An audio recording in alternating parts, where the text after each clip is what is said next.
Get more provocative with the questions. What's your favorite color?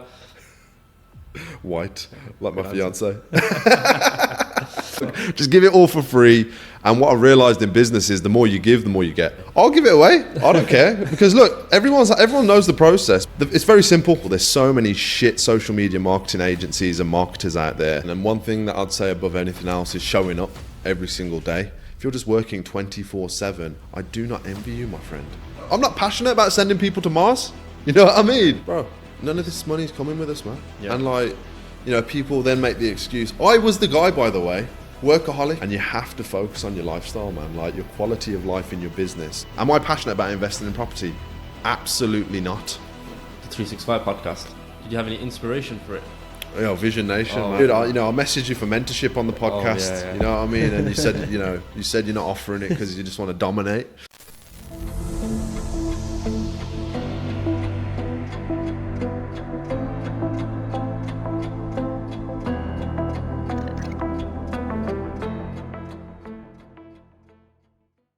So, what is going on, guys? Welcome back to another episode of Visionation Success Stories podcast. My guest with me today is Mr. Aaron Branch. How are you? Yes, I'm good, bro. How are you? I'm good, thanks. How have you been today? What you got planned? We've got another podcast after this with Steve Hamilton, who I know you know as well. Yeah. And we're just vlogging the day. It's good to be out of the office, good to be off the tools, and excited to be here, dude. Sounds good, man. Got a lot of content planned, and you've been shooting a lot of content already. Yeah, well, you know what? I've actually neglected the content side of things recently because things have just been so busy. You've probably seen I've had another baby, so I've got a daughter now and a son. So that's been a new challenge and a new balance as well. So the content game has been falling down, not in the sense of actually being active, but you know, I recognize when my content is actually getting the responses it gets in the right way, the kind of quality engagement. Whereas what I've been doing is documenting, obviously what I've been doing, where I've been going, but I haven't really been giving any value. I haven't really been educating. And I just noticed that recently. So now I want to start walking people through not only, the documenting side and showing people, what we do and how we do it, but also educating alongside it again. And that's become a focus again. Okay, well, congratulations on your second baby. Cheers. It's amazing to hear. And, you mentioned that your content is not where you want it to be. Is that because of that, like your priorities maybe changed a little bit? Yeah, it's just balancing act, isn't it? Business, your time is always, when you have no children, when you're younger, like when I started my business in 2016, you've got time on your hands. So you think you give everything you possibly can to your business. It's all in. I'd go from 8 a.m. to 8 p.m. and be happy to do that every single day. But then new priorities come up. Babies obviously are one of the biggest ones for me right now. And I want to say my content's not where I want it to be. I'd say I just want to give more to my audience. I want to give more education. I want to give more value up front because we're in a great place where we don't necessarily just have to show the results and show the case studies. I actually want to show people the process, help them get 50, 60% of the way there completely free. Talking about charity just before on the vlog, just give it all for free. And what I realized in business is the more you give, the more you get. And it might not be today, it might not be tomorrow, it might not be next month, but people, over the last 7 years of being on social media and running the agency kind of side of things, people come back. You have people who will sign up and say, I've been following you for the last 3 years since I was in college. And now I've got this business, it's doing well. We want to take it to the next level, things like that. Okay. So what would you say is the secret to a successful social media marketing agency? The secret is retention. Everybody in the social media marketing space focuses on new sales and new business. Even myself, that's always been a priority and you do need to focus on that. But the secret to a successful social media marketing agency is retention of clients. Now, the bigger you get, often what you see with social media agencies is the bigger you get and how fast you get that big often compromises your quality of service because you're training new staff members, you're not available anymore as much as you used to be because you're managing teams now, so people aren't getting direct access in terms of clients. So quality control can become an issue when it comes to delivering a really good service, and that can lead to losing clients. And because the competitiveness of social media marketing and what it is right now, everyone's running ads, everybody's starting an agency, the cost of sale is a lot higher than when I started in my agency, right? So previously you'd sell to a client, the cost of ads, the cost of a sales team, all of that would be deducted, but you'd still be profitable after month one with the delivery included. Now, the cost of sale is so high to onboard a new client, sometimes you might not even be breaking even in that first month of service delivery, but on a 6-month contract, you'll make it in 2, 3, 4, and 5. So if you don't retain the client, you're going to lose money taking that business on. So that is the number one secret, if you like, retention, keeping your clients happy, making sure your quality of service doesn't dip, and ultimately getting them the results that they want from working with you.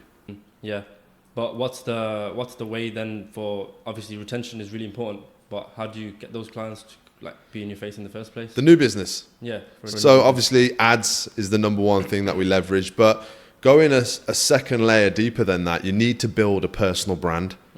That one thing that I am 100% certain of, if I didn't build a personal brand from day one of starting my agency, didn't start shooting content, didn't get active on socials, didn't start talking about my beliefs about marketing, about business, about life in general, you know, my philosophies, if you like, of what I believe in and what I follow, that attracts like-minded people.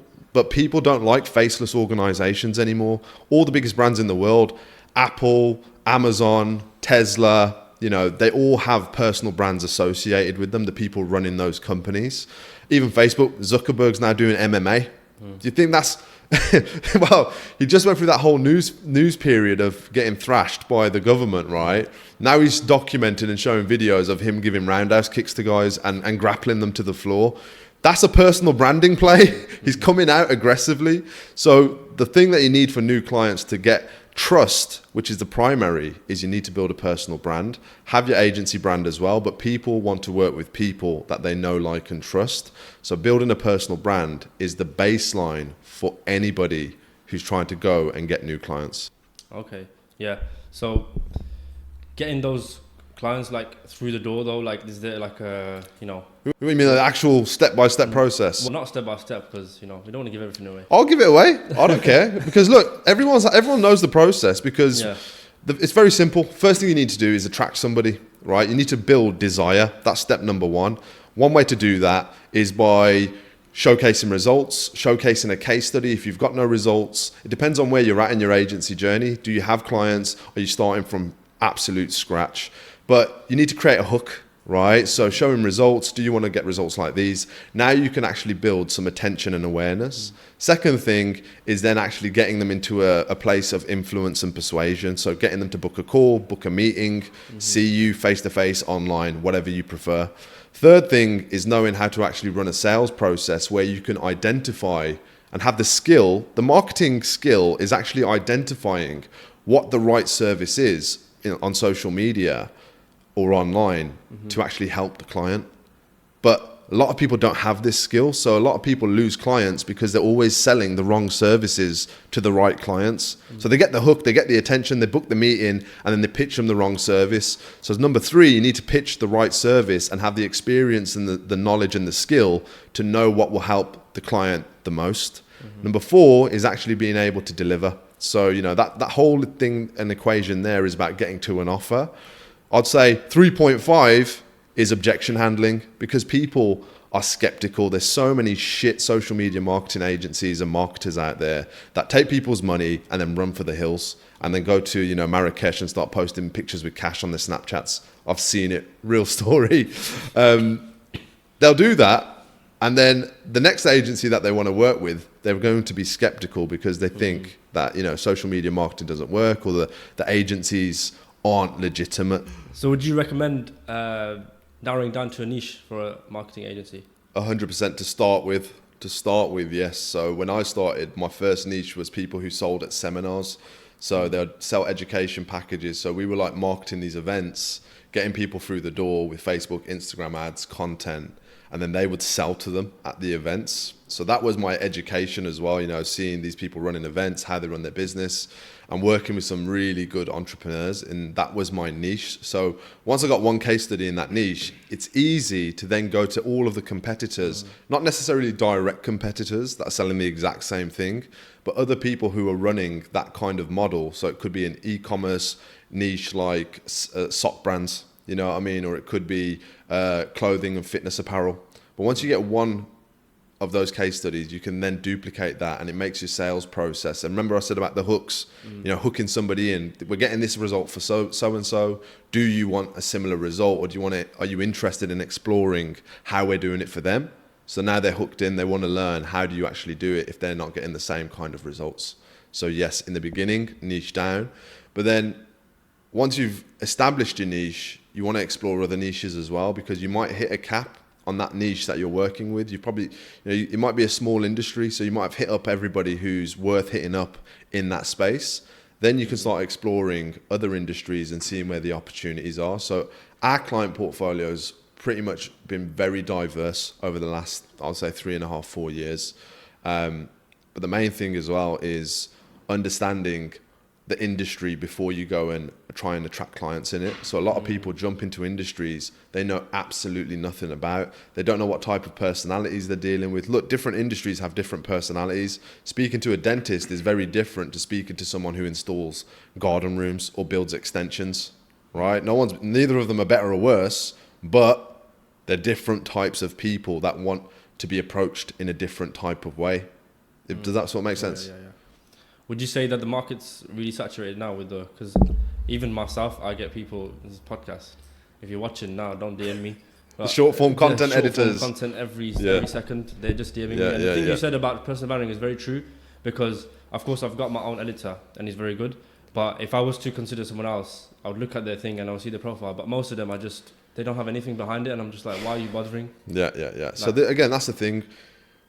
Somebody somewhere in the world right now is pushing an education and mentorship package for short form content agencies, right? It's a trend, isn't it? It's a side hustle. The quickest and easiest way to make quick cash flow, short form content editing.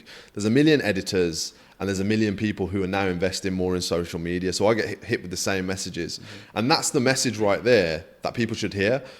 If you're not backing up what your outreach message looks like, and you're actually just doing it from a profile with 3 photos, which are completely unrelated to your content, how are you going to build trust with someone? And when you've got all of these other people sending the same message to the same people, how do you stand out? And the only way to stand out is through your personal brand. It's through who you are, what you believe, and documenting and showing people what you actually do. Problem is, a lot of these guys aren't doing anything. So they're just looking for that first client and they're looking for that first case study. But in terms of the question, is the market saturated, social media marketing? I don't think the ratio, you get outreach. So your experience as an entrepreneur is, I'm getting loads of messages. There must be too many people doing this. But in actual fact, I think the ratio of businesses to social media marketers is definitely still competitive. It's a very, very exciting time for social media. TikTok ads have just become really, really popular as well. For me, TikTok ads right now are what Facebook and Instagram ads were when I first started. They're not over competitive. Loads of people aren't doing it. So if you're early to platforms, you can have a massive advantage in spending money there and scaling things up. And if you can offer that and you can actually get clients onto that service, it helps you stand out as well. So because social media changes so quickly, that means that there's always opportunities for growth. So you might be a Facebook and Instagram ad specialist agency, but a new TikTok agency can rise up. You know what I mean? And they don't directly compete because they're offering different services. And with social media, there's so many different services, bro. Content, ads, TikTok, Facebook, Instagram, social media management. You've got the back end funnels, building those websites, building those funnels. You've got CRM integrations. You've got ChatGPT integrations and automating that process. You've got sales support. You've got outreach support. There's 1 million services that you can offer clients when it comes to social media now. Mm-hmm. Your agency offers most of them, or? I'd say we offer about 80% of the ones I just said, yeah. But our main core services: Facebook, Instagram ads, TikTok ads, content creation, funnels, and CRM automations and follow-ups, so SMS and email. Yeah. So from those ads and those content creation, so what do you kind of promise the customer? Like, do you promise them results? Like, in terms of what is it, like measurable, or how does it work? Anybody who's so first of all, it's a good question. We never take on a client that we don't think we can get a result for, right? So we tell clients that if we think that we can't get you a result, we're not going to make you an offer to work with you, because it's going to be a waste of your time. It's going to be a waste of our time. You know, if they haven't even got their inventory, it's too early for a conversation like that. So with the clients we do take on, we guarantee service delivery. Anybody who's guaranteeing an X amount of ROAS, which is return on ad spend, right, is bullshit, because you don't know how the market's going to react. I've had 10 case studies in an industry that have all smashed it, and the 11th falls flat. Same targeting, same quality of content, same customer base, same products and offers, or similar products and offers, but that one just doesn't take off, right? So you don't know. And for me, again, retention. One of the biggest things people need to do with their clients is manage expectations. The biggest problem that I've seen with my own sales team, you know, from years ago, was when they're over-promising just to get sales through the door, because they want to get their commission, they want to get their targets hit. And then because they've over-promised and the team can't hit those numbers as quickly as they've promised they hit those numbers, the client's always going to be dissatisfied. You see what I mean? So it's about managing expectations and not over-promising, and letting the client know, look, you're partners. We're a partner agency to all the businesses we work with. We're not, you know, employees. We're here to help you get to this target, but we're all on the same team. You see what I mean? It's not, we're going to do it our way. They're a part of the decision-making process as well. So it's a shared responsibility. Does that make sense? Yeah. So instead of the return on ad spend, what would you, on an example, like was it be like some sort of number of sales or something like that? It's the process and the strategy that they're buying. Okay. It's the experience. We're going to build this copy, this creative. We're going to do this process to actually establish who your customers are. We're going to base it on the audiences that we know have already worked in the past. So pretty much every client we work with, we've already spent hundreds of thousands on the same industries, audiences. So our kind of secret sauce is that we've got tons of audiences that we know generate X amount of revenue. But again, you don't know until you know, so we'll never promise that. But this is what you get from working with an established and an experienced agency. You get access to that kind of information, which you only get because you've spent hundreds of thousands and millions on ads already. Mm-hmm. Yeah, because that's what I was thinking, like, how can you, of course, if you make like some sort of content and ads and stuff, you can't ever really guarantee that it's going to hit. No one can. You can't. No one can. Like, look at iOS 14 update. So everyone that was in the news a couple of years ago, tracking has never recovered on the platforms, bro. You know what I mean? Like, you're getting attributed sales now are like less than 50%. So the attributed sales are, when we're running your ads, how many sales that have come from your ads actually get reported in Facebook and Instagram. When iOS 14 came, it dropped down to less than 50%. So even now, as marketers, one of the challenges is you can't even prove from your Facebook ad account how many sales your advertising has even created. So how are you going to guarantee? Because there might have been double the amount of sales, but it hasn't attributed. There might have been triple the amount of sales. So now you have to look at the bigger picture. You have to look at the macro numbers. Since you started working with us, so for example, we're working with a client right now. I just mentioned him before the podcast. He's on track this month. We've been working together for 4 months. He's running ads before, but he'd never run them in the way that we run them, the strategy that we use. And it's been 4 months. First month, barely broke even on the ad spend. Second month, made a profit on the ad spend and service fees, right? And that's something as well. You know, your clients, they need to be above break even on service fee and ad spend. Otherwise, they're making a loss. However, they also need to be patient. So month 3, increased results. We're in month 4 now, right? And he's on track. This guy's been running now for nearly 2 years. He's doing upwards of 40, 50K a month. We're on track this month. Literally just had a call with him yesterday to do his best ever month in business. And that's because he had the patience. But what you get is you get these instant gratification business owners, right? Who they want the result today. If they spend £100 today, they want £150 in sales today. You know what I mean? They need it right now, and they don't have that long-term vision. They're not part of the Visionation. You know what I'm saying? Yeah. So their impatience means that the agency's not working. I need to jump into another agency. I need to run these ads myself. The videos. This guy, he has maturity in business, operational maturity. And that's what's allowed him to have the patience. We've built up the middle of funnel. We've tested the creative. We've tested the copywriting. We've changed the destination and the funnel. And I'm getting technical here, so anyone who's not in business or marketing will be getting bored out of their brains. But now we've hit the right formula. The leads are coming in. The sales are coming in. He's about to have a record-breaking month, the best month in his business history. So you can imagine how happy that client is. You know what I mean? And it would never have got there if he wasn't patient and he didn't have that level of maturity. So you need time, man. You've got to let accounts warm up. You've got to warm up audiences. Yeah. So would you like just take on people on the basis of long term instead of like minimum like 6 months or like a year or something like that? Usually? We used to have a 6 month minimum. Now we do a 3 month minimum, because previously every agency wants to lock someone in for a contract, right? Because then they are entitled to that contract value.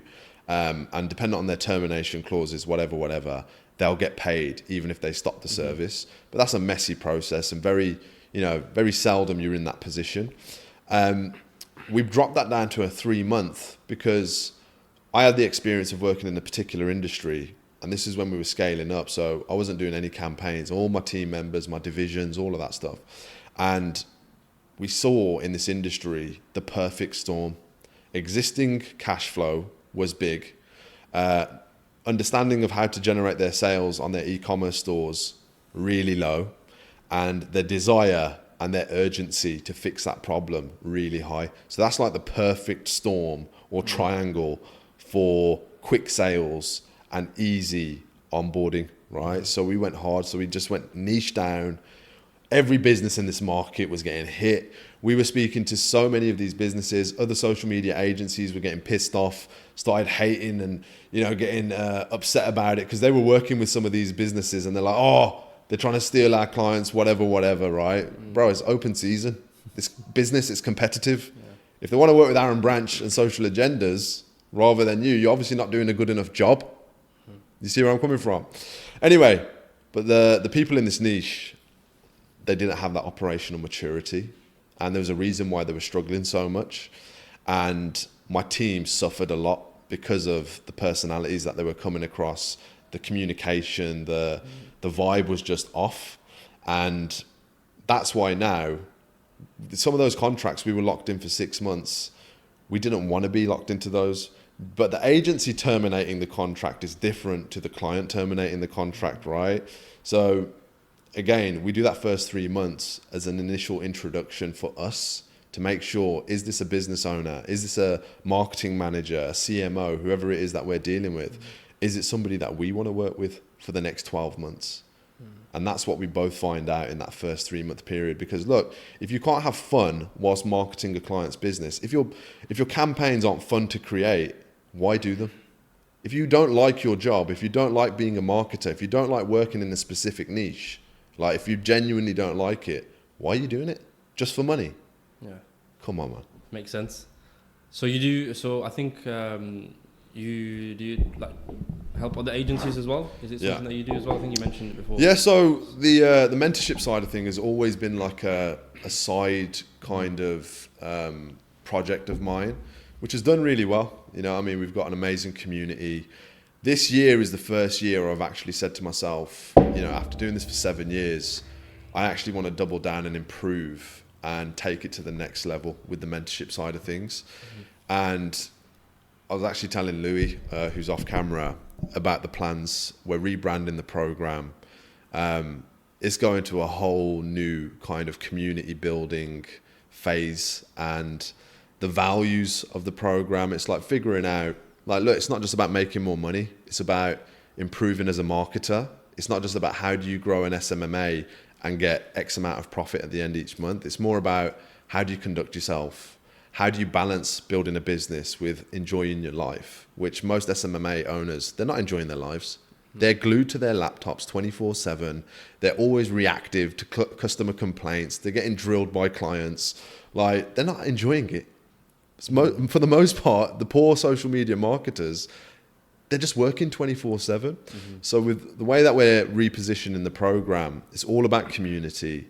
It's all about values and how you live, not just in your agency, but outside of your agency. Because everyone who's in the agency game that I've worked with, which has been hundreds of agencies, they're in the agency game to get a specific outcome, which is usually a betterment of their life. Mm-hmm. You see what I mean? So it's nailing that down, and it's going deeper into that. What are the values that you conduct yourself with? How do you live your life? And most importantly, it's going to be a lot more social. So it's going to be a lot more events, quarterly meetups. I don't want to say too much about it because, people watching this, man, they might be like, oh yeah, I'm going to introduce that into my program. So again, we're in that phase right now where we're making it a priority to help other agencies. My YouTube channel as well. So literally, I've been so on and off with YouTube. It's like 3 months of on, and then I'm back to just getting the ads up and just drilling the ad spend on Facebook and Instagram for more opportunities. But like I said in the beginning, man, I'm now actually giving a lot more, and I'm excited about that process now because I've got the time, I've got the space. I can give a lot more than I have in the past. So again, the YouTube is going to be a big priority. Yeah, it's exciting times, man, because I know that you're very good at speaking to people and talking. Thank you. Well, I better be, because we've also got a consulting program called the Power Speaker Program, where we coach people on public speaking. So if it wasn't any good, I think we'd be in trouble. The next thing I wanted to get onto was, so before you started all of this, you have a bit of a sports background. So tell us a bit about that. Yes. So I'm actually the first British Indian to ever get a basketball scholarship in America. Ever. Wow. That's my title, man. I flew the flag for all the young Asian kids who have no representation in basketball as a sport. Across the board, football, in this country, we're having some breakthrough Asian and South Asian footballers now, which is great to see. But yeah, that was my journey, man. 19 years old. I only started playing basketball competitively at 15 years old. Okay. And that was very, very late. But I shot up in height, and I had a choice between football, which I was pretty good at, or starting my basketball journey. So I joined an academy in Sutton Coldfield, and I had a coach called Coach Barnes, who was an ex-professional basketball player, played all over Europe. He also went on a scholarship back in the day, which was rare even then for British players to go over. And that man, every single day in training, 5 days a week, junior team with the college, national league team. So I was doing 4 hours training per night, most nights of the week, one with the juniors, one with the seniors. And through that, just smashing it for those 3 years, I managed to get myself a scholarship, yeah. How tall was you when you was 15? I have no idea. Probably 6'3". Really? Yeah. Sheesh. I was big, man. Still am.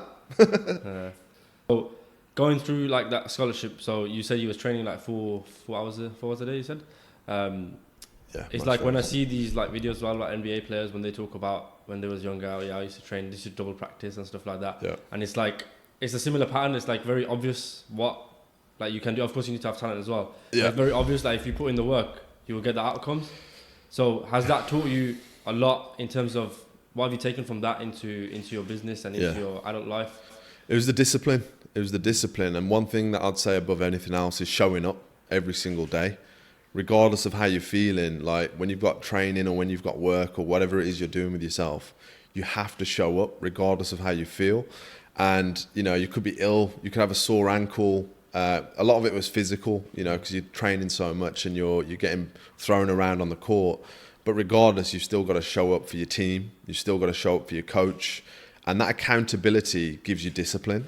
And from that's what I feel has been a massive advantage from the sports side of things in business. It's also that competitive hunger. But there's other things from basketball which I feel have inhibited me in business. In basketball, if you don't shoot, you don't score. It's not like football where the strikers are expected to score and the midfielders are expected to attack and defend and all that. Basketball, everyone has to be good at everything in all 5 positions on the court. You have to be able to pass, shoot, rebound, communicate.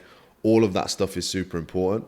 And because you have to be so loud and because you have to be so present on the court. So one of my main things was I was always talking on the court because I was always one of the, I always was not the best player on my teams. until later in my career, where I was one of the better players on the teams or a top scorer on the team. But when I was starting out, I was like, how do I get an advantage? I need to talk. I need to do what these better players don't do. So I'd be just yapping the whole time I'm on the court. And that gets noticed. It gives you more presence. So even though I was only covering a certain amount of space, my voice can cover an even bigger amount of space. And that's the same thing in business. You know, we're only all just this one human being. But if we can amplify our voices, if we can amplify our socials, if we can run ads, we can reach so many more people. And I think that was definitely born from my basketball career. But why would you say it inhibits you? What part of the ego?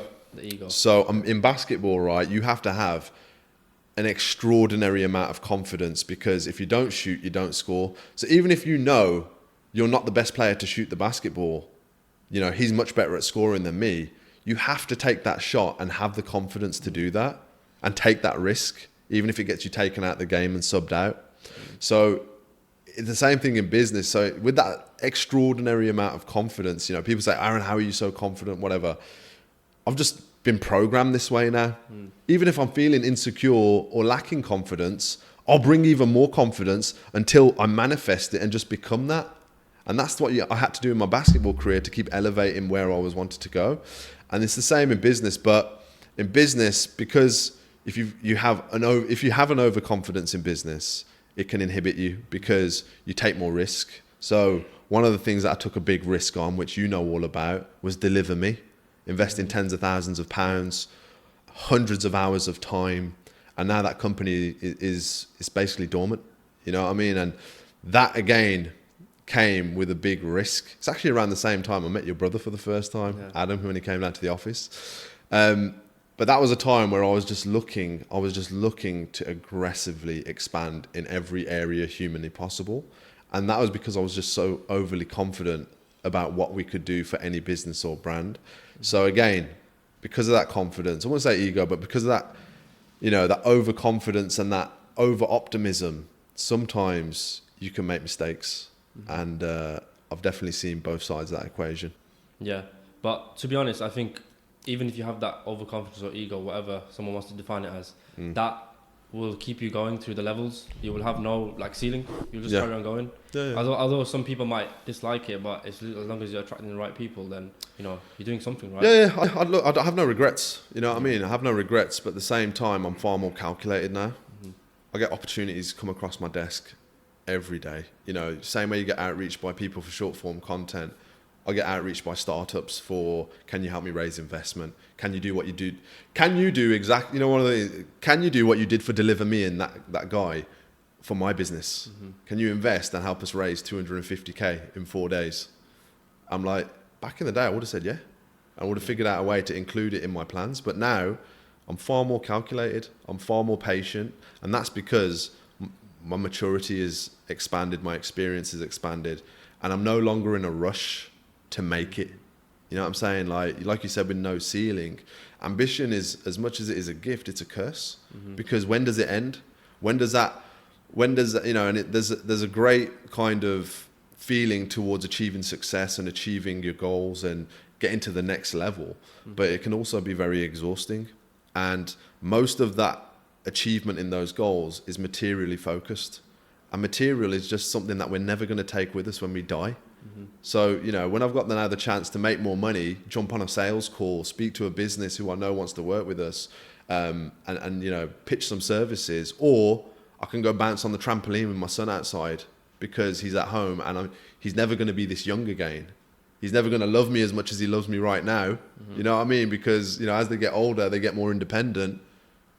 I'll sacrifice that income now and not achieve that monetary goal quicker to have that experience with my family. And that's what I'm saying about maturity. And I know a lot of guys, you know, they're like, nah, I've got to stay on the path. I've got my kid, I've got this, I'll automate this, I'll get this in place.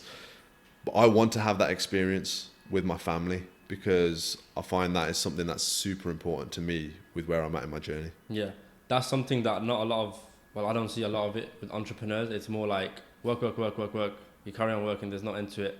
And, you know, you're going to keep going and it's, you're outworking other people and it's like you carry on going. But there's that side too. I 100% agree with you because I think you mentioned it on the event that we had last time. Yeah. And I 100% agree with it because that's like like my long-term goal as well. Like, you know, I want to settle down, get married, have kids. Like, I don't want to be working all my life. I want to make money, but it's like, why are you doing it? Yeah. You're going to enjoy your life, have the memories, you know, with your family and stuff. Because then if you're just working, like you said, you're not taking that with you. You're going to take your memories.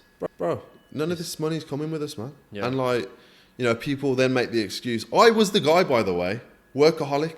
You know what I mean? And I was making the excuse in my own mind because before my kids were here, I was sacrificing time with my partner. Fortunately for me, she's an entrepreneur in her own right. And obviously now she's full-time mom, but she'll get back to it when she's ready or when she wants to, if that ever happens. And I was sacrificing just as much time with her, memories with her. You know, we'd go on like 4 trips a year, but even on those trips, I'll be working. I'll be still with my laptop. I'll still whip my laptop out while she's getting ready in the morning and just do something. You know what I mean? And people talk about quality of life. You make more money, you get a better quality of life. You're no longer sitting, you know, you go from the Peugeot 206 in my case to the Macan GTS, you know what I mean? Or economy to first class because your Amex points are stacked like Shamil May. But what about quality of life in your business? If you're working 24/7 and you're passionate about it, it's amazing. I'm very passionate about marketing, technology, people. My business allows me to meet and connect with some of the best entrepreneurs in this country and beyond. You know what I mean? I'm speaking at an event in Marbella in 2 weeks. We've got people that I've respected for a long time. We've got Rob Lipsett, James Blackwell, James Vogel, Alex Moisey, who's with Tyrone Ash Real Estate. These are all guys I'm a big fan of their social media. Mike Thurston.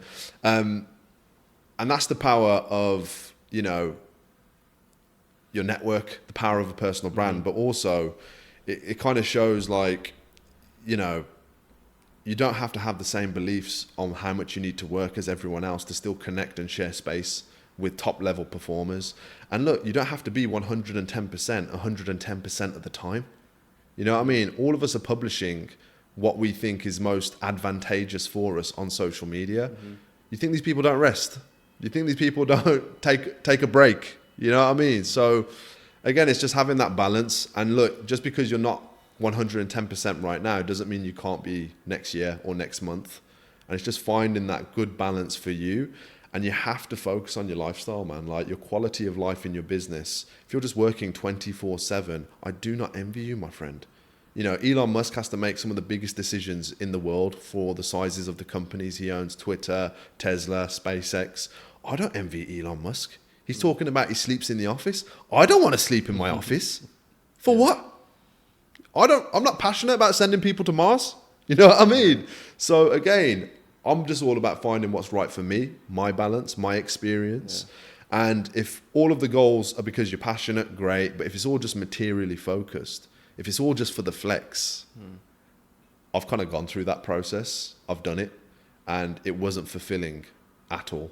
Yeah. You know what I mean? Yeah, it won't be like if you have that bigger goal or bigger purpose, then you might reach that level of satisfaction. But obviously, like you said, if you're materialistic, it will come back to you in some way, shape or form. Bro, look at the Deliver Me situation. You know what I mean? I was an entrepreneur who came in with a very small to no track record, right? And I was so optimistic about what we could do.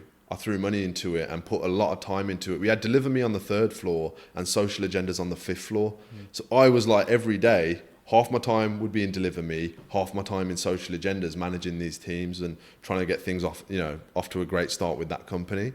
And the main thing is like balance. I was completely overwhelmed in that phase. My son was, you know, very, very young. I remember having pictures of him as a baby in the Deliver Me offices. And I took on way too much. You know what I mean? Like I was just taking on way too much. The case study I got out of that was we took that business from a nothing business to a £1 million valuation post first investment round. And we did that in 9 months. That's a big success in that period of the business's growth. But also other things suffered because of that. You know what I mean? My other team, every time I was in Deliver Me, my Social Agendas team was like, oh, he cares about them more. Why should we care about Social Agendas if he only spends half the time here anyway? That was only a few team members, by the way, a few toxic personalities. And then anytime I was in Social Agendas, the Deliver Me team's like, where's Aaron? You know what I mean? Or what's he doing up there? And the maddest part about that whole experience was I'd have people from social agendas. They started asking for jobs in delivery. So they're like, oh, can we work? Because they'd come down, they'd be like, oh, this is far calmer and less fast-paced than the size. But they're completely different. One's a startup, one's an established agency with 30, 40 clients. Of course, that's going to be more exhausting and tiring as a kind of 9-to-5 job. You know what I mean? Yeah. So again, taking on too much, man, you got to watch yourself. Why did I do it? I wanted to have a tech investment. You know, I had a 7-figure tech business for a small period of time. You know, I wanted a successful agency. The same thing with my property portfolio, investing in properties just to say I've invested in properties. Am I passionate about investing in property? Absolutely not. It is the slowest, boringest money if you're just doing it the way I've done, which is just acquiring a property and putting it on rent. I'm not doing no SA. I'm not doing no HMO conversion.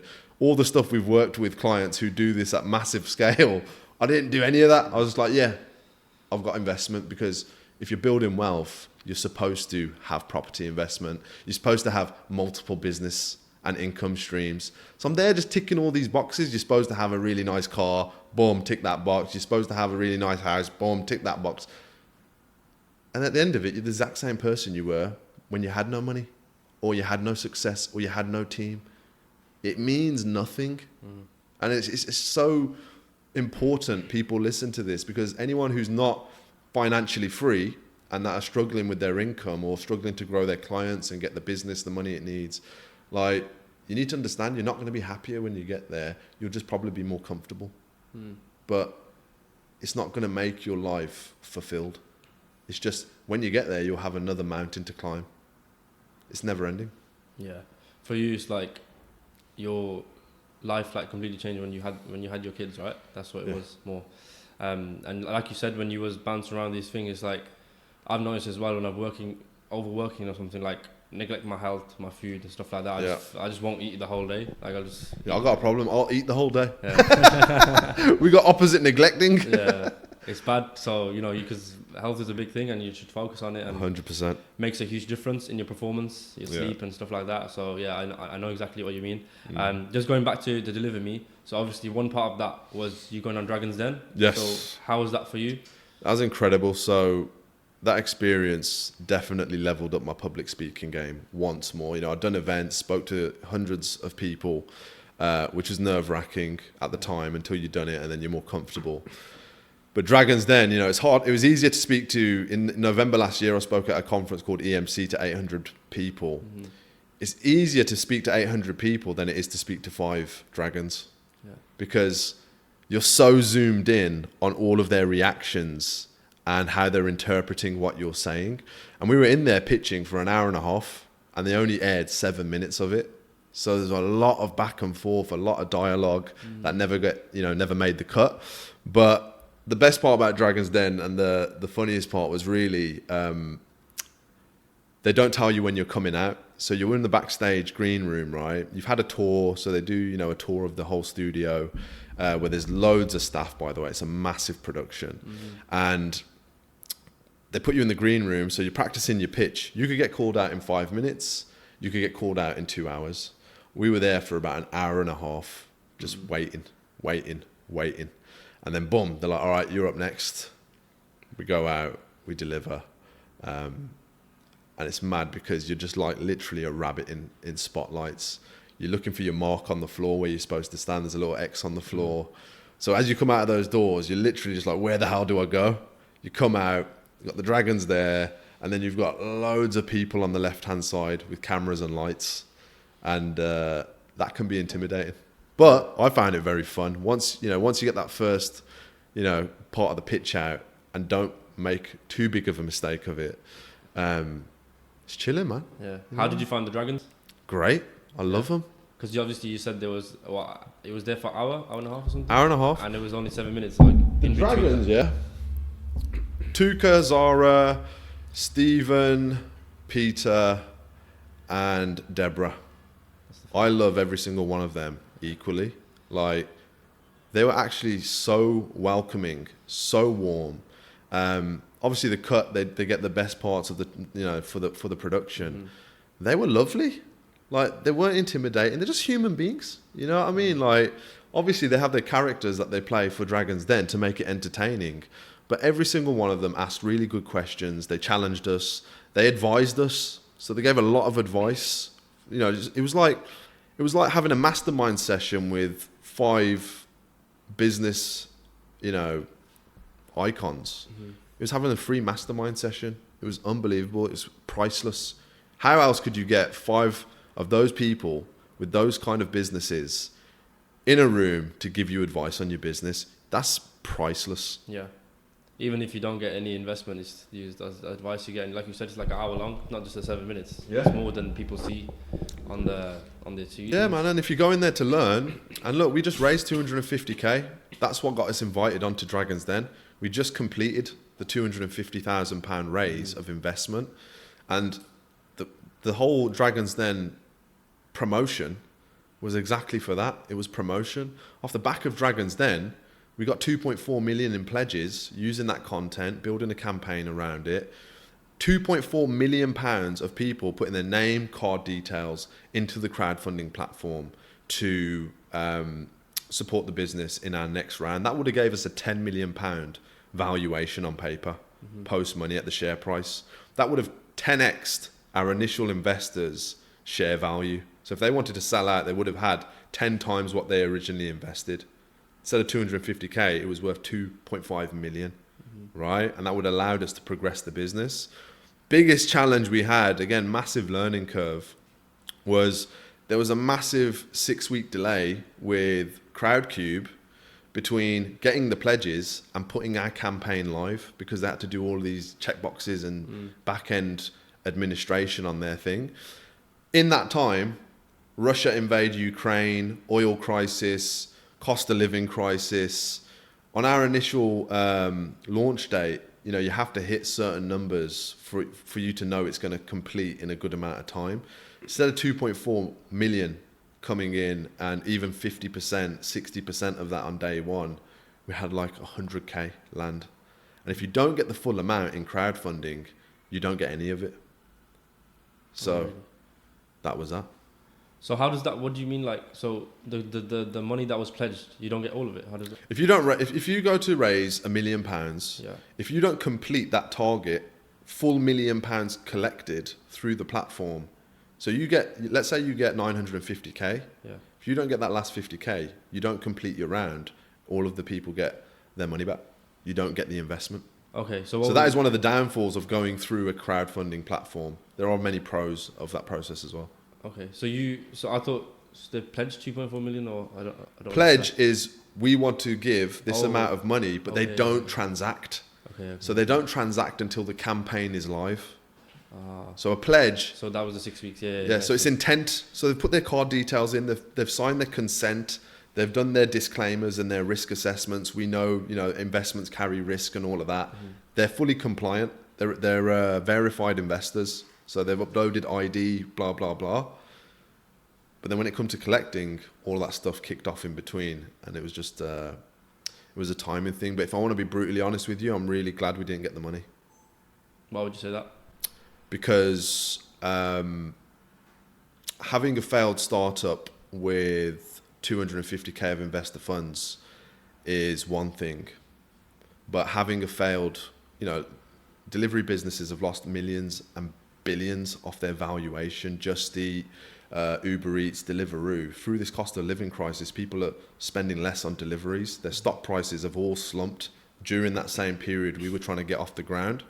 So it wasn't the right time for this business. You know what I mean? And I feel like if we got that money, we didn't have the leadership team in place to do the right things and make the right decisions with that money in the position we were in. Yeah. So I'm actually glad we didn't get that 2.4 million. Yeah. Which is the first time I've said that. First time for everyone. Congratulations. Thank you. One thing I'd add to that as well about not completing that 2.4 million round was, I invested more than the top investors in the first crowdfunding round. So no one lost more money than me on that project. And for me, if we got that 2.4 million and it didn't work out because of the timing, because of the leadership team, the founder, whatever, and the decisions that were being made, I couldn't live with losing investor funds of 2.4 million. I couldn't live with that ethically. You know what I mean? So again, I lost that just as much as any of the other investors in that thing. But everyone knew the risk. Everyone signed disclaimers. Every investment carries risk. So yeah, I'm right there with them. And people don't realize as well, I was an investor in that business. I was the marketing officer. I wasn't the director making the director level decisions. You know what I mean? I couldn't run that business and be the marketer and have my other agency running in the background as well. So, you know, a lot of those decisions that I disagreed with, I had no say in them because I wasn't a majority shareholder. I was a minority shareholder. I only owned 20% of that business. Yeah, I think it's one of those things as well, because you was one of the faces of the brand. One of the only face of the brand. Or was you the only? Oh, okay, I stand corrected. The only face of the brand. If you look at the pledge list, which I've done many times, that entire raise, 90% of it was from my community, past clients, people who I've made lots of money with, friends and family. The numbers, the names, it all came from Aaron Branch endorsing this brand. Yeah. I'm proud of that. Well, everything happens for a reason, so you learn and you live.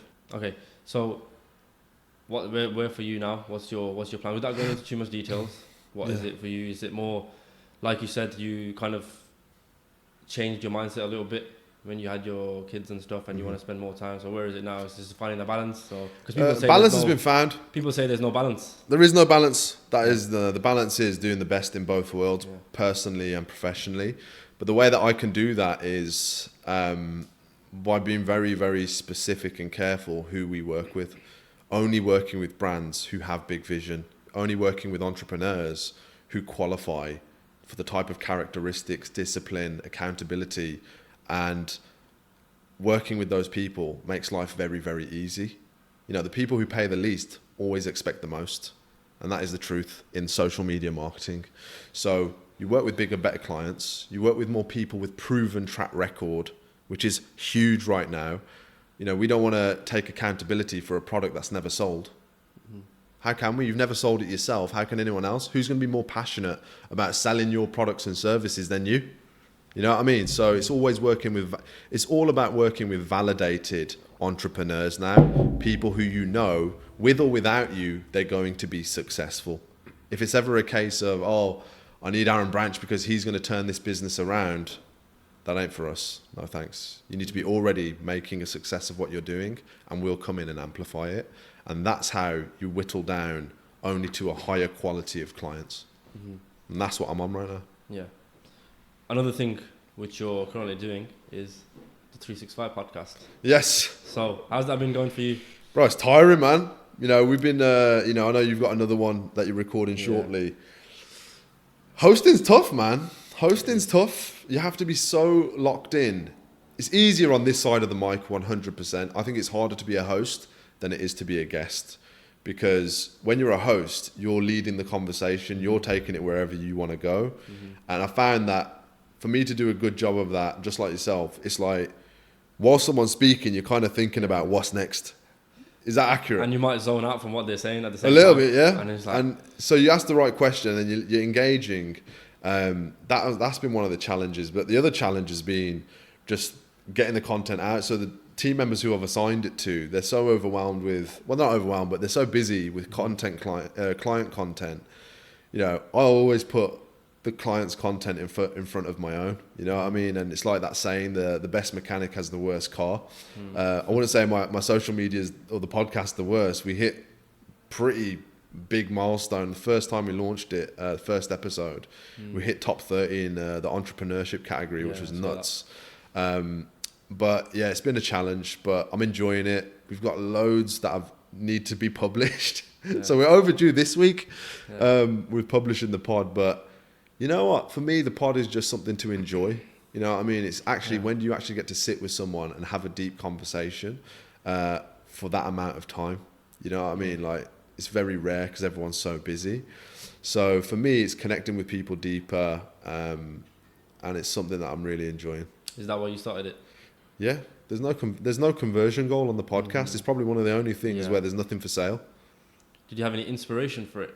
Yeah, Visionation, man. Yeah, thank Visionation. you. I didn't ask that question because I knew the answer. Dude, I messaged you for mentorship on the podcast. You know what I mean? And you said you're not offering it because you just want to dominate. But podcast inspiration.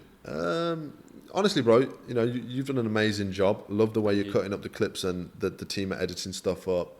I've seen you had some big hits as well on TikTok, which is amazing to see. Yeah. Other inspirations for the pod. I think you mentioned it to me last time. I can't remember now. At the event, you saying like. I remember. Look, podcasts that I listen to that I love, CEO Cast. Yeah. Right.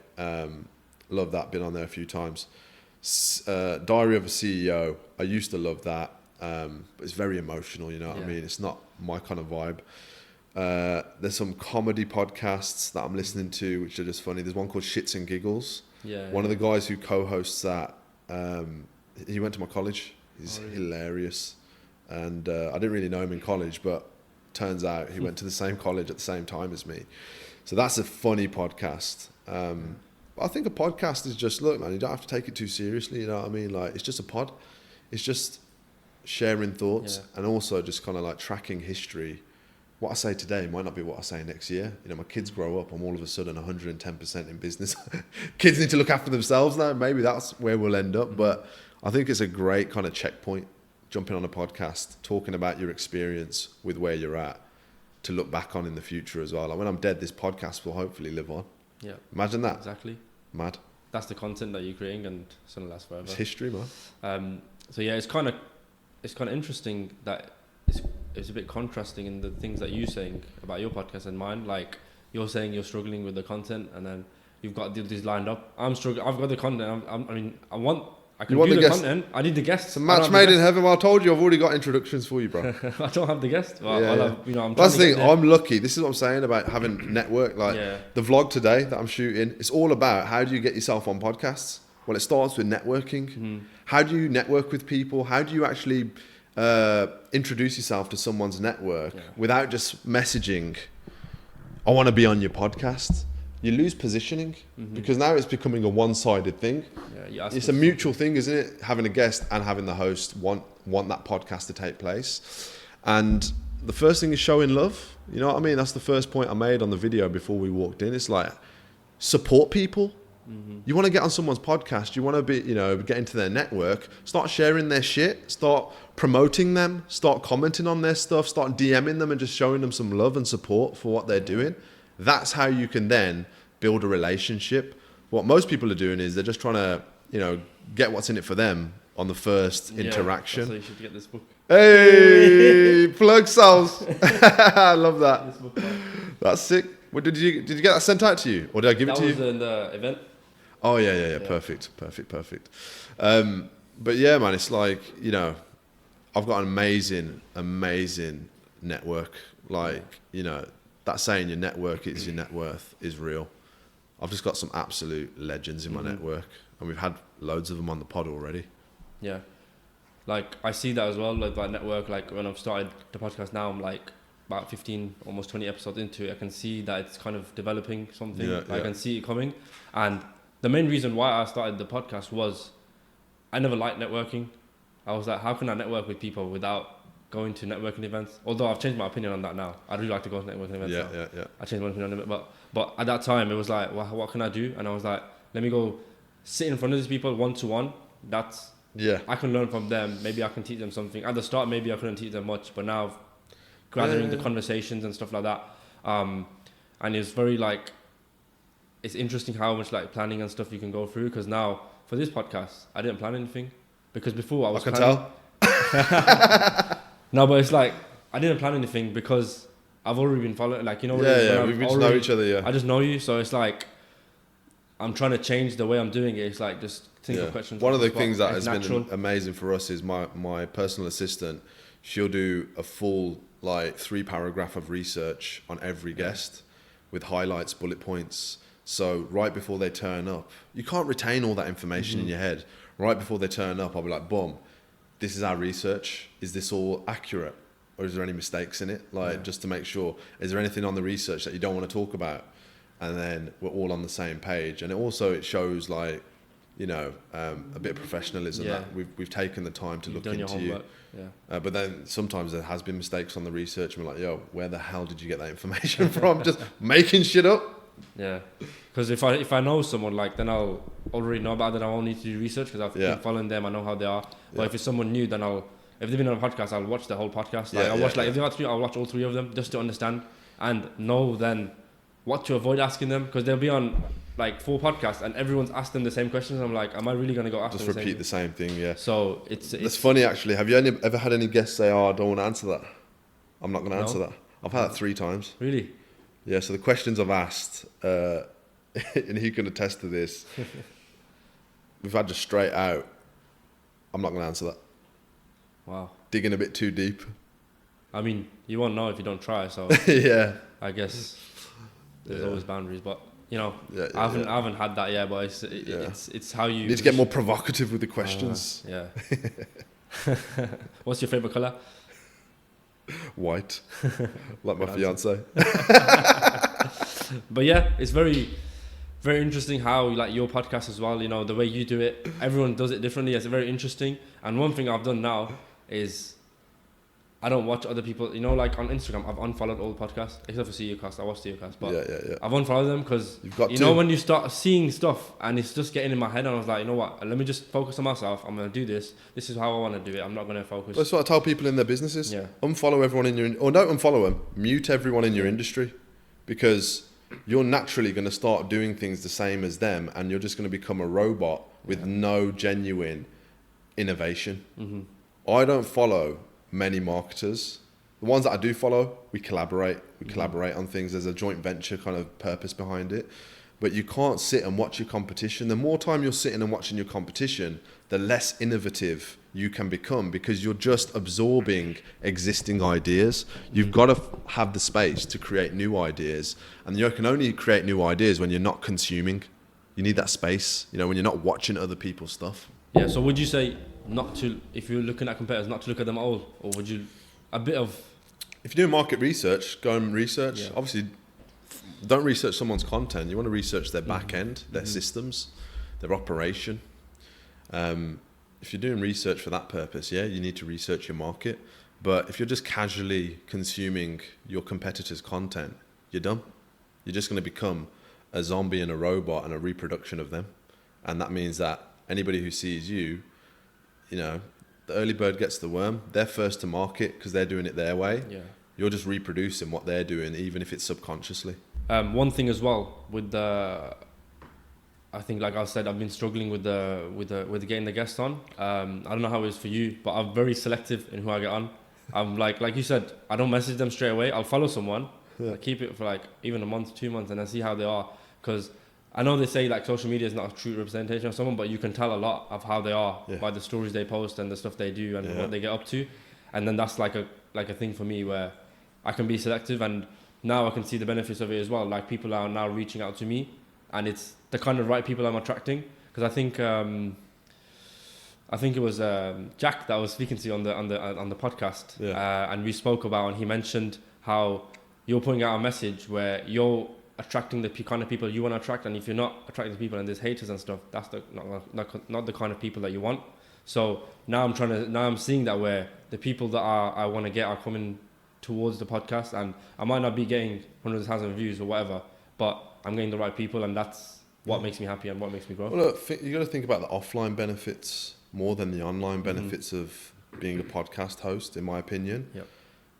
The offline benefits is the conversations you get to have off camera, and you know, it could be before the pod, after the pod.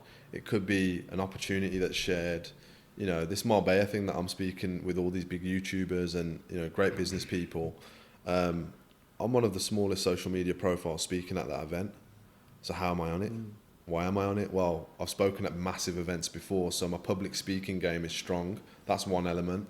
The second element is the guy who's putting the whole thing on, Elliot Wise, massive shout out to him, and James Vogel. They're invited on the podcast. So that conversation and that dialogue was already on. Oh, we're doing this. Will you speak? and come to the event. So they're the kind of things you got to look at. Momentum. Having a podcast helps you create more content, helps you build more momentum, helps you become the energy you want to attract. Mm-hmm.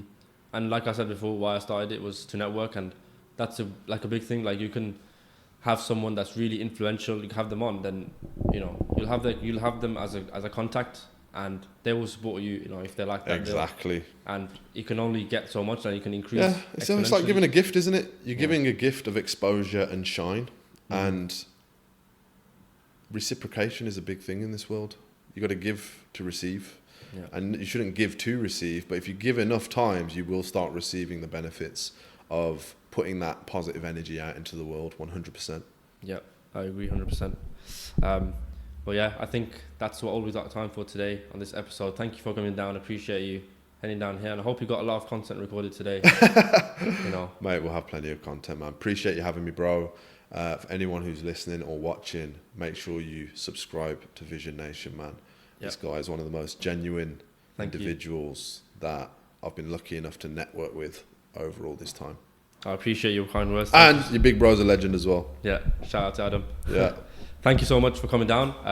Aaron's, all his social media links and everything will be in the description, so make sure you check him out, give him a follow, and message him for social media marketing. Thank you, brother. Short form content, not messaging. Hey, whatever it is, man. Cheers. Peace.